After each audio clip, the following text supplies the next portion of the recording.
Od septembra lani pa do danes se je nabralo kar 14 vsebinskih predlogov, kako preoblikovati obstoječe pravila igre pri postavljanju objektov na kmetijskih površinah, a revolucionarnih sprememb ni.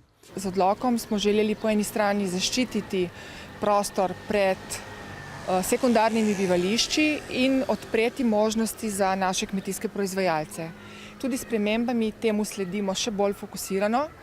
Še vedno velja, da lahko na parcelah velikosti do 3000 kvadratnih metrov posameznik postavi uto velikosti do 4 kvadratne metre. Na od 3000 do 5000 kvadratnih metrov veliki parceli 12 kvadratnih metrov veliko lopo, nad pol hektarja pa 30 kvadratnih metrov veliki objekt. Za tiste, ki se s kmetijstvom ukvarjajo poklicno, so kriteriji še ugodnejši.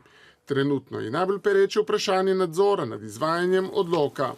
Mislim, da je treba na občinski ravni poiskati pot, ko lahko sami ukrepamo. Jaz smatram, da po tej logiki imamo pravico tudi sankcionirati tiste, ki se naših pravil igre postavljanja objektov na kakršnikoli zemljiščih v tej občini ne držijo. Mi se ne moremo iti lokalnega šerifovstva, seveda ne. Lahko naredimo pa to, kar je v naši moči, in to je zagotovitev ustrezne pravne podlage, da ostale inštitucije, ki so temu namenjene, lahko izvajajo nadzore. Tukaj je še drugi problem, da sklad kmetijskih zemljišč in gozdov novega odloka najemnikom zemljišč ne priznava. Sklad še vedno nima pravilnika, ki bi omogočal, da bi recimo za večje proizvajalce lahko več kot 50 kvadratnih metrov veliko lopo se postavilo. In to je seveda sedaj ena zelo velika ovira.